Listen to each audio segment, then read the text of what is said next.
नमस्कार, मी सागर चव्हाण, कृषी सहाय्यक सदा चिंचवली।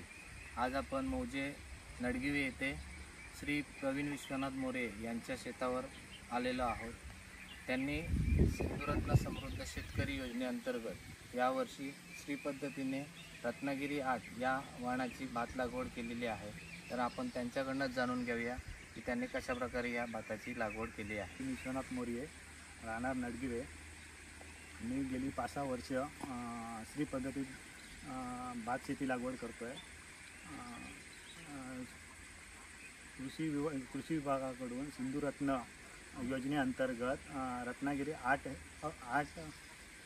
ना रत्नागिरी 8 हे बियाणे मला गेली 2 वर्ष मिळाले। तसेच ते बियाणे मी गेली 2 वर्ष माझ्या शेतामध्ये वापरून ती जोमदार मिळवतोय किंवा काढतोय। आता त्यामध्ये नॅनो युरिया असेल, तर नॅनो युरियाचा तुम्ही तुमच्या शेतामध्ये वापर केला होता, तर त्यामध्ये तुम्हाला काय फरक दिसला? नॅनो युरिया लिक्विड फॉर्ममध्ये असल्यामुळे पिकांना डायरेक्ट पानांद्वारे लगेच लागू पडले। तसेच जे आपण युरिया जे दाणेदार मारतो ते पानांद्वारे वाहून जाण्याचा चान्स असतो, संभव असतो। आणि त्यानंतर तुम्हाला कोनोविडर झालं, त्याने तुम्ही काय केला? कोनोविडरद्वारे मी शेतामध्ये कोळपणी करून त्यामध्ये तण नियंत्रण केलं। तसेच त्यामध्ये खतं व्यवस्थित भाताला किंवा रोपांना लागू पडली आणि देता आली मला। आणि फुटव्याची संख्या दुप्पट वाढीने मिळाली किंवा वाढ झाली दुप्पट।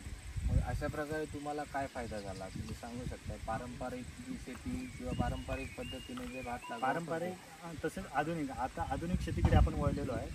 आणि पारंपरिक पद्धतीने आपण जे लावायचो त्यावेळी मॅनपॉवर आपल्याला जास्त लागायची। तसेच आता या श्री पद्धतीने आपण लावतोय त्यामध्ये आपल्याला मेन म्हणजे मॅनपॉवर कमी लागते। तसेच भाताची या बियाण्याची बचत होते आपल्याला। आणि मेन म्हणजे आपल्याला धान्य दुपटीमध्ये भेटतं, म्हणजे उत्पादन डबल भेटतं। तर तू काय म्हणशील कृषी विभागाला किंवा कृषी विभागाला तू काय सांगू शकशील याबद्दल?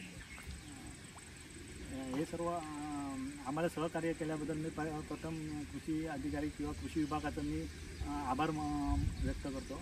धन्यवाद। धन्यवाद।